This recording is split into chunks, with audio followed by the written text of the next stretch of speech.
Election express की शुरुआत Bikaner seat के साथ। लोकसभा चुनाव के लिए चुनावी चौसर पर शह और बात का खेल भले ही अभी पार्टियों के बीच शुरू नहीं हुआ हो, लेकिन पार्टियों के भीतर प्रत्याशी के नाम फाइनल करने के लिए मैराथन मंथन शुरू हो गई है। वहीं अपने ही अपनों को पछाड़कर प्रत्याशी के लिए भी जतन कर रही है। बीकानेर बीजेपी में भी सब कुछ ठीक हो सकता है, लेकिन ऐसा नहीं है। इस बीच अगर कांग्रेस का जिक्र करें तो खेल ज्यादा दिलचस्प नजर आ रहा है। ये रिपोर्ट देखिए।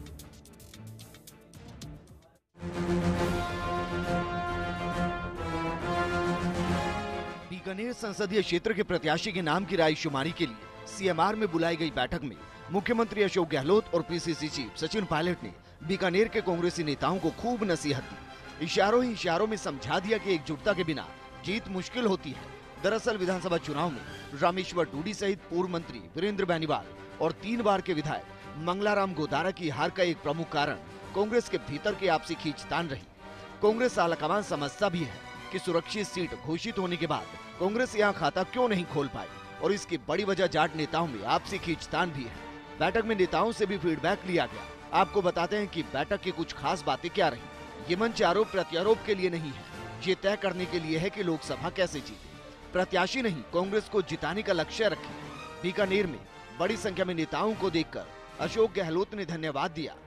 कहा गया कि दुर्भाग्य से श्री गंगानगर, हनुमानगढ़, चूरू और बीकानेर में कुछ सीटें हारे। वाल्मीकि आयोग की स्थापना का सुझाव भी दिया गया। संभाग में कांग्रेस मजबूत थी, विधानसभा में क्या गलती हुई कि कांग्रेस कमजोर हुई, पता करें। रामेश्वर डूडी की हार पर भी चर्चा हुई। कहा गया कि 5 साल संघर्ष किया, फिर भी हरा दिया। इस दौरान आपको बता दें कि अब तक हुए 16 लोकसभा चुनाव में कांग्रेस 5 बार ही जीत दर्ज कर पाई। ऐसे में इस बार कांग्रेस जीत की जद्दोजहद में जुटी है। सवाल ये खड़ा होता है कि कांग्रेस यहाँ से किस चेहरे को मैदान में उतारने वाली है। हम आपको संभावित नाम बता रहे हैं जिन पर कांग्रेस दाव लगा सकती है। कांग्रेस में दावेदार सरिता मेघवाल, विधायक गोविंद मेघवाल की पुत्री हैं। दलितों पर मजबूत पकड़ मानी जाती है और यही इनकी ताकत है, लेकिन डूडी की पसंद नहीं होने के चलते किसानों का साथ बड़ी चुनौती हुई। कांग्रेस में दावेदार मदन मेघवाल आईपीएस से बीआरएस से लेकर सियासत में आए हैं। विधायक का टिकट मांगा नहीं मिला, अब सांसद के लिए दावेदारी जता रही हैं। जमीनी संपर्क बेहद कमजोर है, शायद रामेश्वर डूडी की पसंद है। कांग्रेस में दावेदार बनारसी मेघवाल मंत्री भंवरलाल मेघवाल की पुत्री हैं। दलितों पर पकड़ है, लेकिन बाहरी होना कमजोरी है। कांग्रेस में दावेदार रेवत राम पवार 2 बार विधायक रह चुके हैं। आजकल रामेश्वर डूडी के यहाँ आना जाना ज्यादा हो गया है। हालांकि जिला परिषद का ही चुनाव हार गए थे। युवाओं में लोकप्रियता ना के बराबर। इसके अलावा परसराम मोरदिया के पुत्र राकेश मोरदिया, अंबाराम किशनलाल मेघवाल ने भी दावेदारी जताई है। वहीं ये भी कहा जा रहा है कि किसी रिटायर्ड आईएएस अफसर को भी बीकानेर से चुनाव लड़ाया जा सकता है। हालांकि बीकानेर में हुई कांग्रेस की बैठक में भी धड़ेबाजी साफ तौर पर नजर आई। गोविंद मेघवाल नाराज दिखे।